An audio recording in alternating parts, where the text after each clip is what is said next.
everybody. I want to thank the sponsors, too. Everybody in the back of the church. Thank you so much. Thank you for the Runners Club. Thank you, guys. This was a great event, and it was impossible to do without you. Thank you, all the volunteers, all the people that just pitched in any way to help out. Thank you to the cheerleaders, especially. It's neat to have cheerleaders that are running there, doesn't it? So thank you.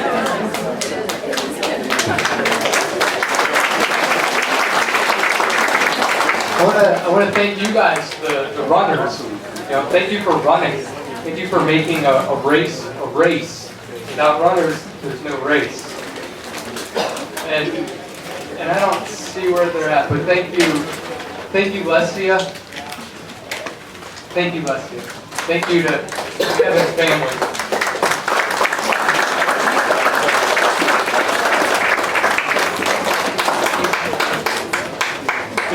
There's kind of three goals for something like this.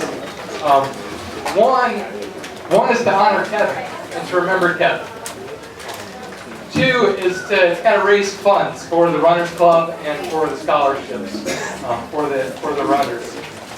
And third is to encourage you guys.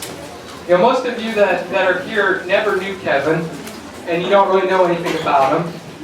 A few of you were his friends or family, teammates maybe. But for those of you who didn't know Kevin, he was one of the most determined, driven, focused people that you could ever meet. And he was one of the best runners that I've ever known. But not always. Sometimes life gets compared to running a race. There's uphills, there's downhills to life, there's beginnings, there's middles, there are ends. And whenever we ran, Kevin would complain about the beginning of the run. He always said the beginning was the hardest for him. Just putting on the shoes, right? Getting out the door. And maybe this year with all the rain, the snow, and the wet that we've had, you guys can kind of relate to that on that going out today. Beginnings are our part. And that's why we had the scholarship. Kind of help high school kids that are moving on into college to give them sort of a first step. Just a little bit, just to get your shoes on, get out the door. Start to that. Kevin's life was like that. He had kind of a rough beginning. He didn't have a lot of friends. He didn't have tons of friends. And his running career was like that. He started off miserable. He was terrible. He was really bad. He was slow. He was gawky. He was awkward. His arms kind of flailed. His head bobbed around when he ran. He just had no shred of God-given natural ability for running. And sometimes when I think of that, when I hear people say, "Oh, I can't run. I don't know how to run," I think if Kevin Peck could learn how to run, then anybody could learn how to run. Because what he lacked in natural athleticism, God more than blessed him with perseverance. He simply would not quit. And once he began something, he never gave up. He just focused at it and kept at it until he persevered. Kevin was a goofy kid. He had a beautifully deranged sense of humor. He was weird. But if we're honest, all of us are weird in our own ways. It's just runners kind of stop pretending that we're not weird. We just do that a little bit earlier and embrace weirdness sooner than most people do. Because you have to be kind of weird in order to voluntarily run. So when Kevin's uniqueness met his persevering drive, he went from being terrible to being awesome. And how did he do that? He ran. He ran, and he ran, and he ran, and he ran, and he ran, and he ran, and he ran. He ran constantly. He ran all summer, all fall, all winter, all spring. He ran year-round. He ran to and from everything. He ran to school and from school, and it was like a little around 2 miles, I would say, from school to his house. He ran everywhere. He ran through the snow on the edge of the road in the dead of winter, carrying his book bag and his trumpet and his big goofy overcoat. And he would do this while wearing band shoes in jeans, like the clothes he would wear to school. And he would run during the study halls. He just ran all the time. He was all in. He ran as hard as he could every time he stepped out. All in, every time. And he went from being a terrible high school runner to being an elite high school runner and a really good Division I collegiate athlete. His life changed too.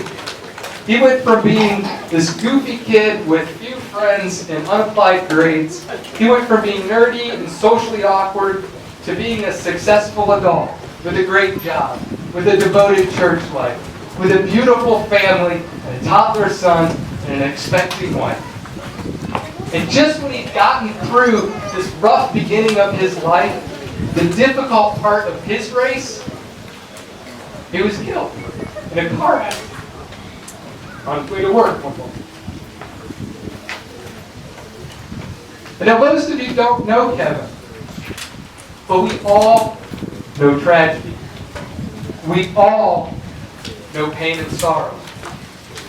We've all experienced that cold, numb shock of horrific news when that phone call comes, when the diagnosis is made, when the layoffs roll out, when that failing grade comes in. Our lungs freeze, our hearts plunge through our stomachs as our legs give out. And we have that drowning sense of panic as fear kind of washes over us. What now? How can this be? What do we do? And we deny it. We accept it. We start treatments. We join support groups. We revise the resume. We find tutors. We begin our race. Everyone has to run that race of suffering at some point in time. And eventually, there are moments, like in all races, when you feel like quitting. That maddening little voice starts saying, "Give up. You can't do this. You're never going to win. You're never going to get ahead. You're tired. Stop. You're no good. You're exhausted. You can't keep going like this." And the crowds are gone. The cheers are gone. And you're stuck at the bottom of Millfield Hill just after the first mile thinking, I can't get up this. I can't keep doing these treatments. I can't get over this. But there's another voice. There's another voice deep down. It's a quiet voice that whispers to you. Keep going. One foot in front of the other. You can do it. Keep persevering under these hardships. Because even though the end may be a long way off, we know that there is a goal.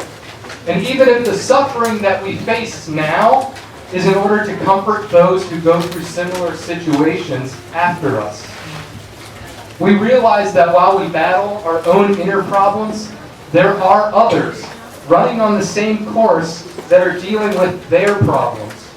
And we take heart, knowing where we are going, with others around us. And we encourage those that are behind us. And we have hope because we know that there are those who have suffered on before us. Those who have experienced the same pain we now face. So like Kevin, we keep running and we persevere. We are strengthened by those around us.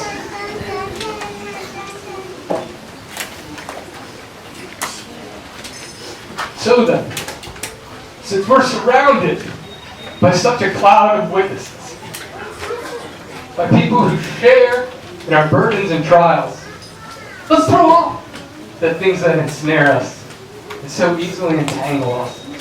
All those things that lead us astray, our doubts and our burdens and our worries and our anxieties, And let's fix our eyes on that ultimate goal, that ultimate finish line. And let's run with perseverance the race marked out for us. All